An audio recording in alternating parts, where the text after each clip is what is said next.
This is how to do a poster presentation for a conference. Your poster can be as simple as printing out 8 to 12 pages that you will post sequentially on a large board.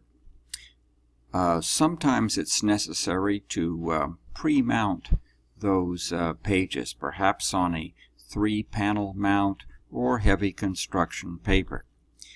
The best but most expensive approach is to make a professional quality poster. That can be printed out at a place like Kinko's, but it's going to cost you about $100, especially if you want to put it on high quality laminated paper or vinyl.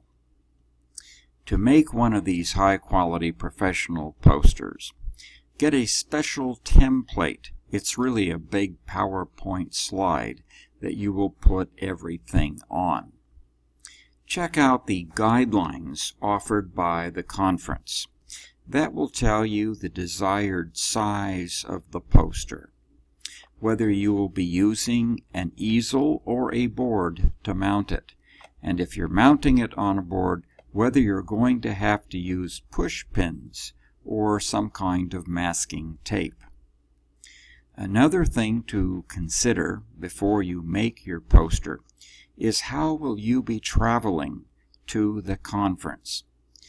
If you're going by airline, check the luggage limitations. Will they allow you to carry a 3-panel board, a rolled-up poster, or a cylinder tube right in the overhead bin?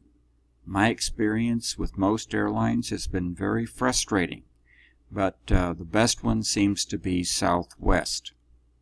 In terms of how to write up your abstract, this should follow the guidelines you have for writing up the paper.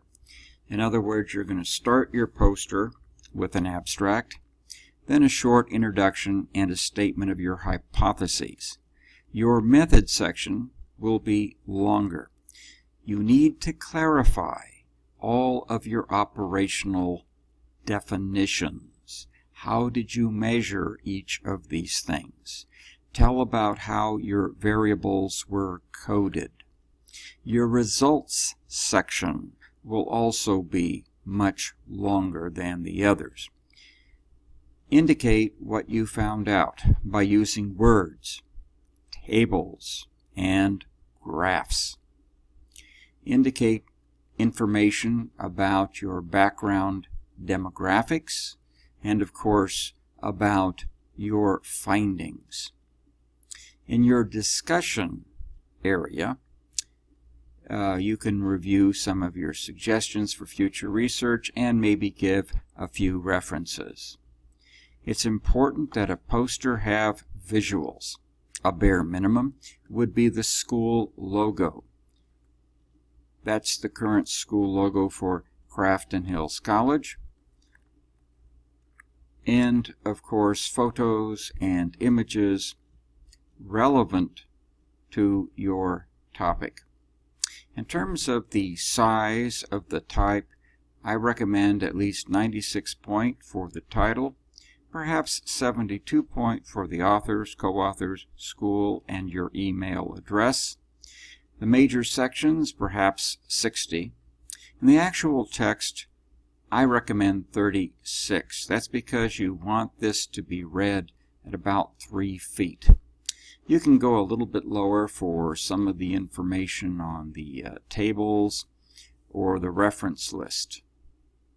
I also recommend using quick response codes or tiny URLs to direct the reader to a complete paper or to spreadsheets with your data.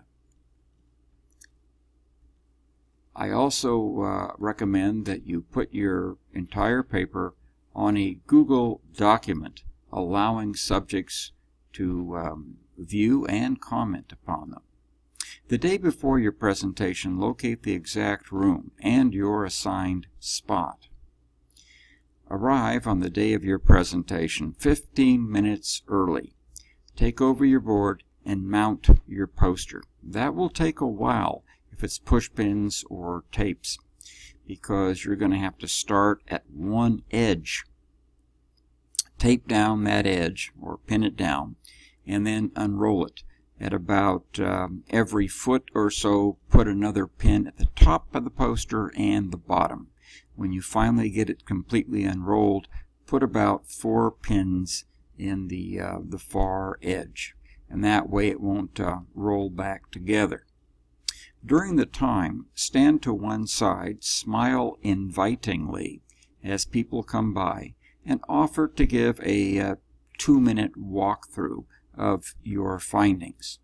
When you do give a brief explanation of what your poster is about, avoid these unnecessary phrases. Avoid reading your entire poster to them.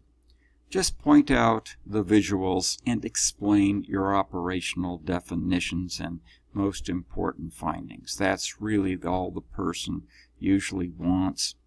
And then invite comments and further questions. Point out the relevance of the pictures and the tables, the operational definitions of the variables.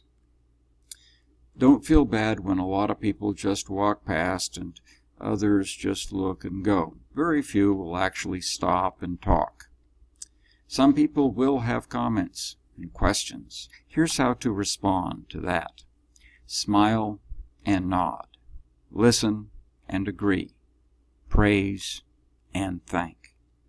Invite people to use your QR codes to view your entire paper. View your data. Now, a lot of people may have suggestions about superior methodology. They might recommend structural equations or Bayesian factors, and invite them to go ahead, look at your data, and run it through those other statistical techniques.